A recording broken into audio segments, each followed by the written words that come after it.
So today I've started working on our BMW 535iX cylinder head. This is pretty much all the upper cylinders, cams, some timing gear stuff. Got the cylinder head off. Cylinder head looks actually pretty good. The sealing surfaces all look really good. Combustion chambers look fine. Haven't pulled any valves out yet, but we'll get to that. And I have disassembled all of our hydraulic lifters, which are these parts right here. These are the little hydraulics. They sit in a little bucket. I've kept all of these in order just mainly because I want to, because I'm going back in with original cams. These are our transfer rockers. This is what our throttle actually pushes on to change our valve lift. So I've lined all those up, kept them in a bucket. I'll clean them individually. The next thing I'm doing is, we already had our cams out of this cylinder head. I did go ahead, pull the last of the springs and the plates. These little plates sit on here. The only reason I pulled them off is to get access to our valves. So I'm going to continue to do a full valve job on these. I am removing our valves and I'm using a little spring compressor. With this particular head it works out really nice because I can just apply pressure directly onto this bar. Not a lot of spring pressure until it presses down, release the valves, and I'll pull them out. On the exhaust side I've got my bracket in. I'm going to install my long bar, which is going to go all the way through on both, and that'll allow me to pull the valves out of the exhaust side. So when I pull the valve, I'm just going to pop it down. My valve spring tool is a little bit big, and so the actual top retainer, I got to pop it down a little bit. And I'm just going to use a magnet to suck out my two retainers, and these are really tiny and easy to lose. Then just going to let the spring pressure off. It comes all the way up. There's my valve spring. Suck out my little retainer.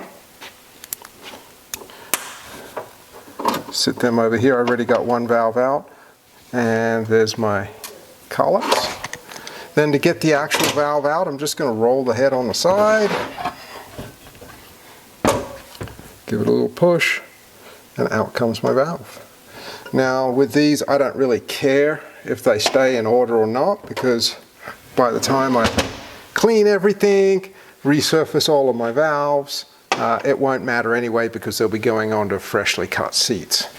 Then there's one other piece down in here. I'm going to grab my pliers and I'm just going to grab the valve stem seal assembly, and that just pops off like that. That's it, pretty straightforward stuff. So I'm going to go get all the valves out on the intake, then I'll flip it around and do the exhaust. I've been waiting on some parts for the engine block, so I figured if I can get the cylinder head done, then that's going to get me a lot further down the road. Now I have already resurfaced the valves on our valve machine, and these weren't horrible, a little bit of pitting, pretty much normal. And right now I am working on recutting our valve seats. And what I do with that is I have two cutters. These are both New Ways, and one is a 30-degree cutter and one is a 45. My 45 is my seat, that's what the valve seals against. My 30, what it does is it closes that seat down, so when I redress the 45, it doesn't open it up and put it in the wrong spot on the valve. And all I'm going to do, drop that over my pilot, and these are not real horrible, so it doesn't take a lot of turns, definitely not a lot of pressure.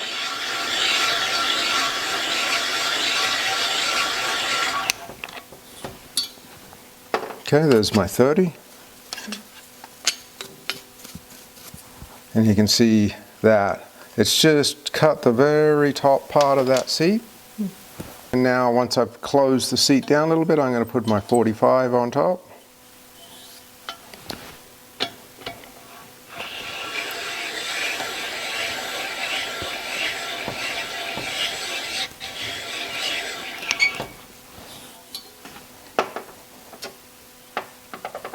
Just going to brush that off. And what I'm looking for in here is just a concentric machine all the way around. I'll pattern the valves with some Prussian blue in a few minutes, but I'm just going to run along my exhaust, dress those first. The other thing that I'm doing as well, you can see here on this cylinder, I am cleaning the threads on my spark plugs. And you can see the cylinder next to it that I haven't done. There's a lot of carbon and buildup in there. So while I'm here, I'm cleaning that, making sure I don't have any burrs chamfering this system. Then I need to clean the entire cylinder head once I'm all done.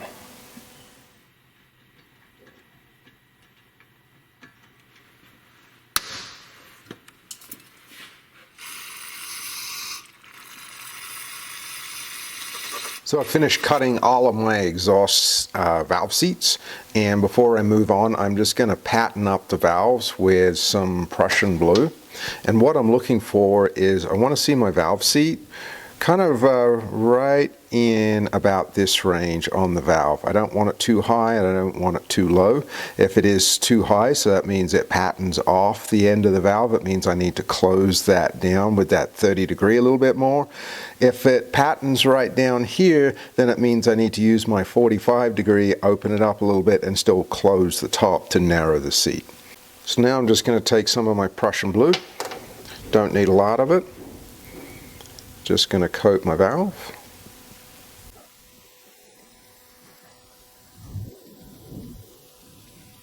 Like that. Then when I put this in, I don't want it to twist when it hits the seat because it'll give me a bad read. So I'm just going to hold it, press it straight down like that. And I got to push the valve out from the back, and I'm just going to grab it with my fingernails. So what we're looking at is here's the valve seat line all the way around. So you can see it's not coming off the edge of the valve, it's not riding up the back of the valve. I got a nice even line all the way around.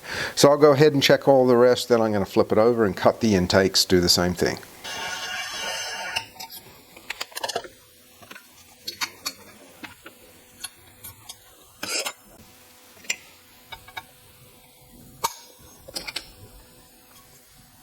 That looks better. Alright, so we've got our cylinder head back together. We've put all of our valves and valve train back into it. We didn't grab any video on this one just because it is a real pain in the ass. Took two of us to compress the valves, and we'll compress the valve springs and get the collets in, and mainly because all of the parts are so small and there's not a lot of room to work. The way that we did it is we used a valve spring compressor tool, which looks just like this.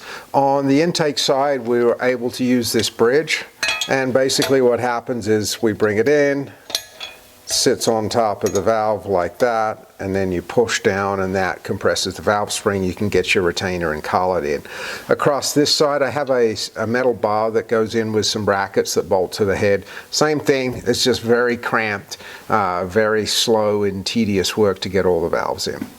So now we've got all this complete, I'm going to start putting everything back into here. So that means my camshafts are going to go back in, my throttle shaft, which is right here, my actuator that actuates the throttle. So the way that these work on BMW is, yes, there is a throttle plate, but they don't use it to accelerate the engine. What they do is this eccentric cam moves and it changes the amount that the intake valves are open at any given point. So I'm going to get all that assembled back in, get this head ready to go back onto the engine. That way we can keep moving forward and try and get this thing wrapped up as soon as I possibly can. Okay, so I'm moving forward with assembling my cylinder head. I've got the exhaust side all back together, and that was a pretty straightforward operation. We didn't really show you a bunch with it. It's just a matter of getting all of the hydraulics back in and the rockers back in. We kept everything together so we know in order. When I pulled it down, I had it all laid out in my tray, made sure that the rockers and the hydraulics all went with the same cylinders. So working on the intake side now, and the intake side is a little bit different. You've got this intermediate shaft back here, and this is actually your gas pedal. So when you step on the gas, this little motor, which I'm turning with my T-handled wrench here, what it will do is it will change how much it opens and closes the valves. So if you look right here, this is the intermediate lever, and it is moving as I move the shaft. When it comes to putting this together, putting the cam in is really simple. I've laid in all of our intermediate shafts, and this is our, I'm just going to pull one out. This is what the intermediate shaft looks like. It sits down in there on the rocker shaft, and what it does is allows for a different change in intake valve opening depending on throttle position. When it comes to assembling it, BMW says there's two special tools that we need. Now, one of the tools we can get away without using, and that is the tool that they call for to preload these blocks. These blocks are, let me unscrew this one, sit in up against this little boss right here, and there's two little arms, and they will locate hard up against these points. On the bottom side, we can see as this cam moves, what it does is it's actually going to push that roller against this position right here and transfer the camshaft load back and forth between the valve. What they want you to do is to preload these blocks first, and the special tool that they have is basically a U-shaped tool that goes over with an eccentric cam that just pushes this block hard up against this boss. Well, we can do that, and what I've been doing is just using a large set of channel locks. I preload that block so it's hard up against and tighten the bolt down. So what I'm going to do is, normally I would have this bolt screwed down, but we have an oil spray. This is over cylinder 3. This needs to mount into here, but I can't put this on until I've got my spring on. So I'm going to position this block, and I've got both screws in and started. This one I've just screwed it down. I need to clamp this squarely so both of these contact points are hard up against this rail. To do that, I'm just going to grab my set of channels. I'm just going to give it a nice gentle squeeze so it's on nice and tight. Got my torque wrench, and we're going to torque. These are 10 Newton meters. We'll tighten this one up once we've got the spring on. Okay. The spring is actually going to be working against our intermediate levers and making sure that they have contact against the side of the cams at the whole time. For this one, you do need a special tool. So this is what the tool looks like to install these springs. And it opens up like so. There's a lever right here. On our underside, we've got a screw that will actually come in and tighten up against the springs. What this does is it allows us to fold the spring over like these two that I've got installed, get the bolt screwed in without having to try and do it with all this tension on it. Also in the back, I've got my mirror. And that is because when I'm putting the spring in, it has to locate in a particular spot on these intermediates. And so I'll get my flashlight in there, we can see it, and I can just look over and make sure everything is in the right place. First, I'm just going to get my spring in there. I'm going to have to open it up to kind of get it around these intermediate levers.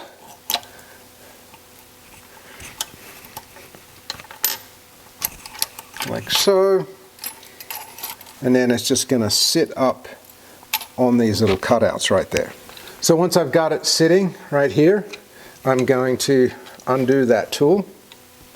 And the first thing that I need to be able to do is just very carefully slide that down in until I can get the boss of the spring in and get the little arms to grab it.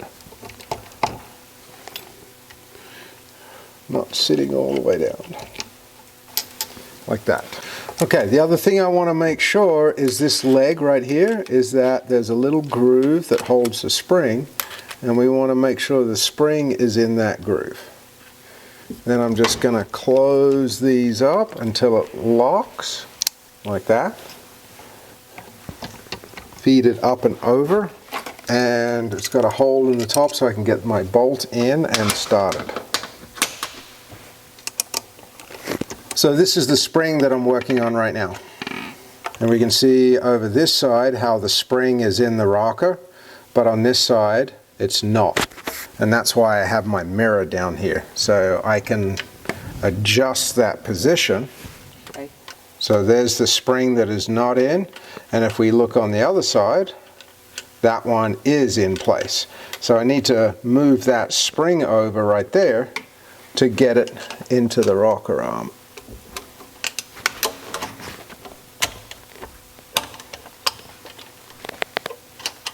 All right, so now I've got it in position and they're on both rockers. I'm just going to release the pressure on my tool.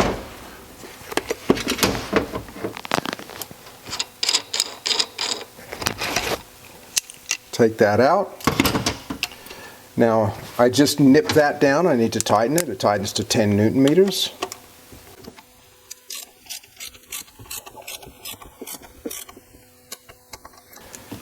And then the last thing I've got to do on this one is install my lubrication pipe. So my lubrication pipe is going to lock into my little plastic slide. So I've got my lubrication pipe, which is going to be squirting right on these gears, and it comes straight off of the number 3 journal, just wraps around, it locks into this little plastic clip, and then I can tighten this down to 10 Newton meters as well. Okay, so for those of you that are interested into how this works, so right here we have an oil journal that's coming up from the cylinder head that's connected to the main oil galley. On our blocks, what we have, these blocks are servicing a couple of different things. These passageways, this center one here connects this oil galley to this bolt. When the bolt comes in, it's not a tight fit, so oil is able to flow into this passageway. It also splits right here and acts as spray lubricant. So when this is situated in, it will actually lubricate the cam lobes just by oil being forced out into here, directing it against here, and they'll actually splash down. On the center one, what it's doing is oil is allowed to travel up through the block itself and down through our oil squirt tube to lubricate our advance gears. So another point about these and why it is important to locate it. If I just put the bolt in and tighten it down, I've got this much movement on that block, and I could tighten it down anywhere in that range. That will affect, and what BMW actually says, if these aren't all synced all the way in, it can affect the idle quality. That is because it sets the pivot point that our intermediate shafts will actually work on. If you have this out like this, it's going to place this one in a different point than every other cylinder. So it is really important that you make sure that this machine block is hard up against that machine surface by clamping those two together when you tighten everything down. So this is the tool. It's available on Amazon for installing these springs.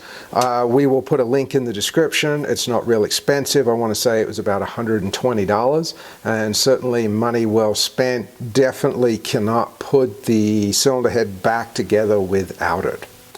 Okay, I'm just going to keep going through, get the rest of these all back together, and that's probably about it for the cylinder head assembly. You'll notice one other thing is I have the cylinder head is supported on blocks. That's because now that I've got cams in, we have open valves, and we don't want any of those valves to come into contact with our metal bench. So that's another thing to bear in mind whenever you're doing any work on the cams and the head is on the bench. Yeah. Now I've got to get positioned in the ports. Okay, let's roll it. You okay? Yeah, the handle was great.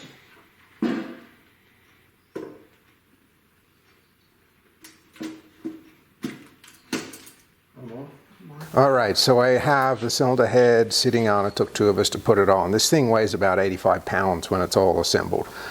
So definitely need somebody else to help you lift it on so you don't mess up the gasket or the valves. Then this comes with a cylinder head gasket, not with the bolt kit. Seems like it should also come with a bolt kit, but anyways. Tightening torque, first stage is going to be 30 Newton meters on our main head bolts. And then on our smaller head bolts down in here, we've got 1, 2, 3, 4 down in there. Those are going to be 22 Newton meters. These are a single stage, they only get tightened on the first round. So I'm going to go through, the next stage is then a 90-degree torque angle, and it gives it for the M11. So you've got M11s are going to be the 1 through 10 bolts, and then the M9s by 170, 30 Newton meters, 90 degrees, then 180. Your M9s are going to be out on the back. They're going to be numbers 12 and 13 and 11 and 14.